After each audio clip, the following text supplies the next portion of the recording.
பன்னீர் வச்சு டேஸ்டியான ஒரு கேரளா ரெசிபி பண்ண போகிறேன். பன்னீர் பிடிச்சவங்க கண்டிப்பாக இந்த ரெசிபி ட்ரை பண்ணி பார்க்கணும். இந்த டேஸ்டியான பன்னீர் பொழிச்சது எப்படி செய்கிறதுன்னு இந்த வீடியோவில் பார்க்கலாம். ஃபர்ஸ்ட் பன்னீர் மேரினேட் பண்ணலாம். நான் 150 கிராம் பன்னீர் எடுத்திருக்கேன். அதில் தேவையான அளவு உப்பு, 1/2 டீஸ்பூன் மிளகாய் பொடி, 1/4 டீஸ்பூன் மஞ்சள் பொடி, 1/4 டீஸ்பூன் நல்ல மிளகு பொடி போட்டு மிக்ஸ் பண்ணி ஒரு 15 நிமிஷம் அப்படியே வச்சிடலாம்.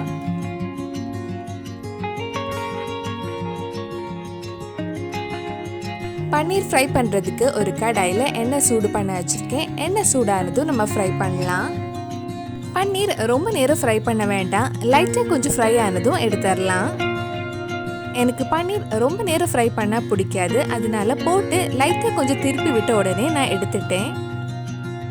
சில டைம் ரொம்ப நேரம் பன்னீர் ஃப்ரை பண்ணால் அது உதிரி உதிரி ஆகிடும், அதனால இந்த மாதிரி ஃப்ரை ஆனதும் எடுத்துடலாம். அடுத்தது இதே கடாயில் 100 கிராம் சின்ன வெங்காயம் வதக்க போகிறேன். பொழிச்சதுக்கு பெரிய வெங்காயம் விட சின்ன வெங்காயம் தான் டேஸ்ட்டாக இருக்கும். கேரளா ஸ்டைல் டேஸ்ட் கிடைக்கணும்னா நீங்கள் இதுக்கு தேங்காய் எண்ணெய் யூஸ் பண்ணுங்க. வெங்காயம் கொஞ்சம் வதங்கினதும் இதில் 2 பச்சை மிளகாய், 1/2 டீஸ்பூன் இஞ்சி பூண்டு பேஸ்ட், கொஞ்சம் கறிவேப்பிலையும் சேர்த்து வதக்கலாம்.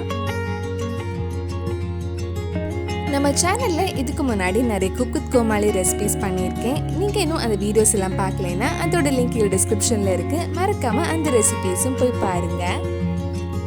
வெங்காயம் நல்லா வதங்கினதும் இதில் 1/4 டீஸ்பூன் மஞ்சள் பொடி, 1 டீஸ்பூன் மிளகாய் பொடி, 1 டீஸ்பூன் மல்லிப்பொடி, 1/4 டீஸ்பூன் கரம் மசாலா சேர்த்து அந்த மல்லிப்பொடி மிளகாய் பொடி பச்சை வாசனை போகிற வரைக்கும் கொஞ்சம் நேரம் வதக்கலாம்.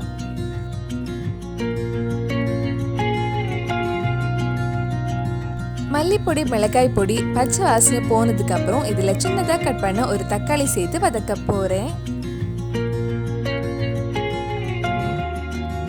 தக்காளி நல்லா வெந்து இந்த மாதிரி நல்லா சாஃப்ட் ஆகுற வரைக்கும் வதக்குங்க.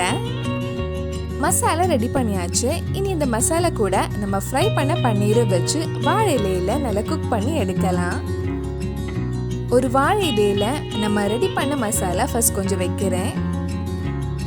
அதுக்கு மேலே கொஞ்சம் கறிவேப்பிலை போட்டு நம்ம ஃப்ரை பண்ண பன்னீர் வைக்கலாம்.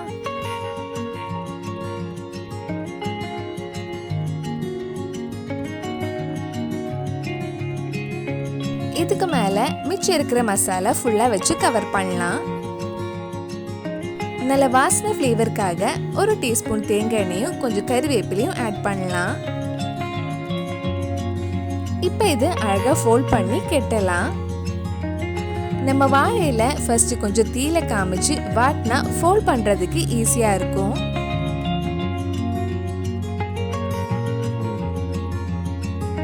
இந்த மாதிரி ஒரு நார் வச்சு கட்டி ரெடி பண்ணி வச்சுக்கோங்க. அடுத்தது இது ஒரு பேன்ல வச்சு மூடி வச்சு ஸ்டீம் பண்ணி எடுக்கலாம். நான் இன்னைக்கு பேன்ல ஸ்டீம் பண்ணாம ஒரு தோசை கல்லுல 2 சைடும் திருப்பி போட்டு எடுக்க போறேன். தோசை கல்லுல கொஞ்சம் தேங்காய் எண்ணெய் ஊற்றி லோ ஃப்ளேம்ல வச்சிருங்க. ஒரு சைடு கொஞ்சம் குக் ஆனதும் திருப்பி போட்டு இன்னொரு சைடும் வேக வைக்கலாம். இது ஓபன் பண்ணும்போதே வாசனை சூப்பரா இருக்கு. கண்டிப்பா நீங்களும் இதை ட்ரை பண்ணி பார்க்கணும். டேஸ்டியான பன்னீர் பொழிச்சது ரெடி ஆயிடுச்சு. கண்டிப்பா நீங்களும் இந்த ரெசிபி உங்க வீட்டுல செஞ்சு பாருங்க.